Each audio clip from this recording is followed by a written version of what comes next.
একটা মসজিদ সবচাইতে শ্রেষ্ঠ মসজিদ কয়টা? আওয়াজ করে বলেন না। এক নাম্বার মসজিদুল হারাম।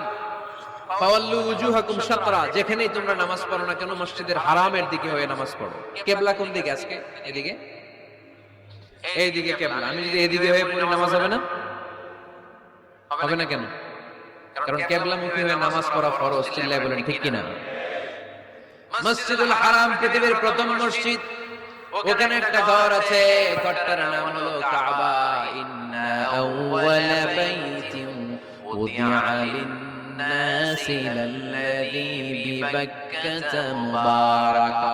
এই পৃথিবীর প্রথম ঘর, যেই ঘরটা স্থাপিত হয়েছে বাক্কা শহরে। বাক্কা মক্কার আগের নাম, এখন শহরের নাম মক্কা। আগে নাম ছিল কি? সবাই বলেন কি নাম ছিল? বাক্কা। এটা পৃথিবীর আদি ঘর। সব নবীদের পরশধন্য পদধূলিতে এই জায়গাটা বরকতময় হয়েছে। এটা এমন ঘর যে ঘরের চারদিকে এক রাকাত নামাজ পড়লে 1 লক্ষ রাকাতের সওয়াব পাওয়া যায়। এক রাকাতে কয় লক্ষ রাকাতের সওয়াব?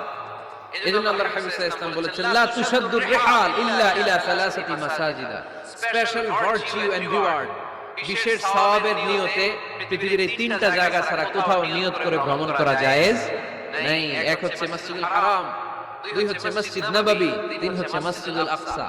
এই 3টা মসজিদ ছাড়া পৃথিবীর কোন মসজিদে নিয়ত করে সফর করা যাবে না। বিশেষ নিয়তে সফর করা যাবে না যে আমি যদি এই মৌলভীবাজারের জামে মসজিদে যাই বেশি সওয়াব পাওয়া যাবে, এই নিয়তে সফর করা যাবে না। বেশি সওয়াব শুধু এই 3 মসজিদে। মসজিদুল হারামে 1 রাকাতে কত রাকাতের সওয়াব? কথা কয় না, বুঝে নাই বোধহয়। কয় লক্ষ? আর মসজিদে নববীতে 1 রাকাতে 1000 রাকাতের সওয়াব। আরেক বর্ণনায় আছে 50,000। বর্ণনাটা দুর্বল।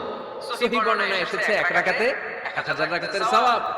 মসজিদুল আকসায় সালাত পড়লে 1 রাকাতে, এক বর্ণনায় এসেছে 250 রাকাতের সওয়াব, আরেক বর্ণনায় এসেছে 500 রাকাতের সওয়াব।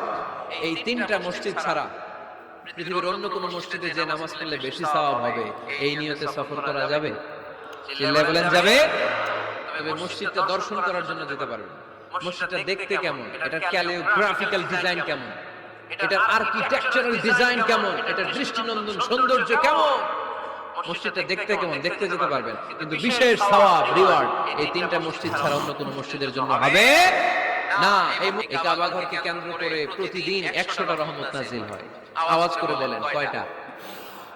আল্লাহর হাবিব বললেন প্রতিদিন, প্রতিনিয়ত 100টা রহমত নাজিল হতেই থাকে।